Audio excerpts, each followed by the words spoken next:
দেওয়া হয়েছিল, এই 18 সবক ফট করে মুখস্থ হয়ে গেছে, কারণ মায়ের আসর পড়ছে পেটের। কথা বুঝতে পারছি? এই হিসাবে আলেমরা কয় আব্দুল কাদের জিলানী 18 পারার হাদিস মায়ের পেটে দিয়েছিল। কে দিয়া? মায়ে গর্ভে রেখে তেলাওয়াত করছে, এই 18 পারা বেশি পড়ছে, গতিকে এটা ফট করে আব্দুল কাদের জিলানী রহমাতুল্লাহ আলাইহি মাদ্রাসা যাওয়ার পরে মুখস্থ হয়েছে।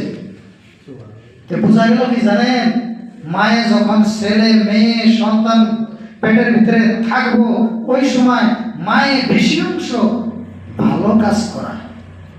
বুঝতে পারছি?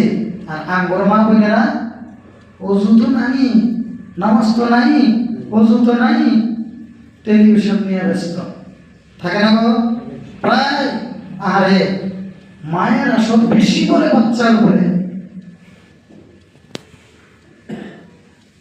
যেহেতু উনি আল্লাহ দেখেন, ওনার মা ছিল নেক, ওনার মা ছিল নামাজি, ওনার মা ছিল সুন্নতের উপরে আমল করেওয়ালা।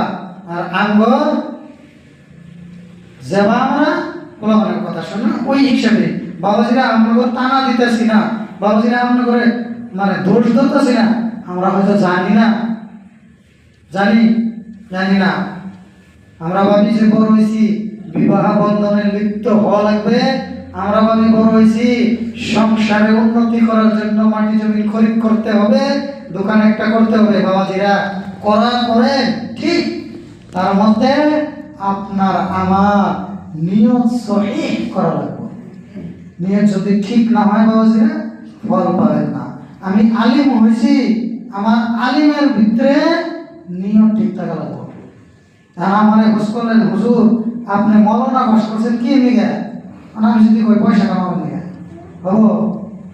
হবো কেয়ামতের দিন কি হবো জানেন? আমার এই আল্লাহ জিজ্ঞেস করবো আমারে যে তুমি মৌলানা কি নিগে হইছ? আমি যদি কই আল্লাহ আমি মৌলানা হয়েছি তুমি এবং তোমার রসুলকে খুশি করার জন্য, যদি আমার ভিতরে নিয়ত খুঁত থাকে, বেমার থাকে, আমাকে আল্লাহ কি বলবে জানেন? তুমি মিথ্যা কথা কইতেছ, কারণ তুমি মৌলানা বাস করছো দুনিয়ার মধ্যে, তোমার মৌলানা কবার নিগা, তোমার আলিম কবার নিগা, তোমার হুজুর কবার নিগা, গতিকে দুনিয়ার মধ্যে যা কবার দরকার তোমার কয়ে শেষ করছি, এখন তোমার কিচ্ছুই নাই। তারপরে হাদিসে আছে বাবাজি, আমার হাত দুটো পিছনের দিকে বাইন্দা, পাও দুটো পিছনের দিকে বাইন্দা জাহান্নামের আগুনের মধ্যে নিক্ষেপ করবো।